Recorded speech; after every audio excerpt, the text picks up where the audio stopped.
রহমান রহিম। আসসালামু আলাইকুম।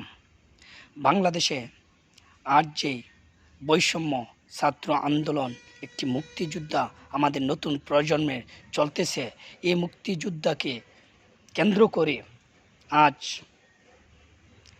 এই মুক্তিযোদ্ধাকে বানচাল করার জন্য সরকারি লেলিয়া বাহিনী, পেটুয়া বাহিনী লেলিয়ে দিয়েছে। আজ বিভিন্ন জায়গায় আগুন সন্ত্রাসী করছে তারা, আর মামলা দিচ্ছে সাধারণ জনগণের নামে এবং বিএনপি জামাতের নামে। আজ বিভিন্ন জায়গায় এই আগুন সন্ত্রাসী করতেছে আওয়ামী লীগের লোকেরা।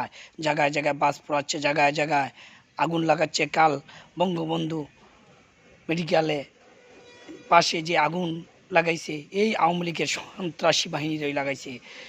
আমাদের ছাত্র এবং ছাত্রী ভাইয়েরা কখনো আগুন লাগাইতে পারে না। বৈষম্য এই আন্দোলনে যারা যুক্ত আছে, যারা দেশকে ভালোবাসে, যারা দেশের মানুষকে ভালোবাসে, যারা এই দেশের মাটিকে ভালোবাসে, তারা কখনো আগুন সন্ত্রাসী করতে পারে না। একমাত্র এই আগুন সন্ত্রাসী ক্ষমতা টিকানোর জন্য আওয়ামী লীগের সন্ত্রাসীরাই করে। এটি লেলিয়ে দিয়েছে এই গুন্ডা লীগের নেত্রী শেখ হাসিনা, খুনি শেখ হাসিনা লেলিয়ে দিয়েছে। তা করে তার সফল হবে না। ইনশাল্লাহ বিজয়ী হবে ছাত্র জনতার, বিদায় হবে স্বৈরাচার শেখ হাসিনা, মুক্তি পাবে বাংলাদেশ। আমাদের আর পিছু হাঁটার সময় নেই। আমাদের সকলের পিঠ দেওয়ালে লেগে গেছে। আসুন আমরা সবাই এই আন্দোলন সফল করি।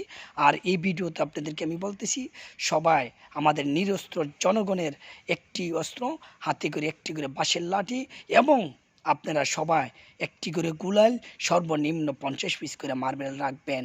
এই মার্বেল হচ্ছে নিরস্ত্র জনগণের হাতিয়ার। এই হাতিয়ার ব্যবহার করে আপনারা যুদ্ধে বিজয় হতে পারবেন। কারণ আমাদের কাছে নিরস্ত্র জনগণের কাছে তো আর কোনো অস্ত্র নাই। আমাদের এক নম্বর অস্ত্রই থাকবে গুলাইল এবং বাঁশের লাঠি আর মার্বেল।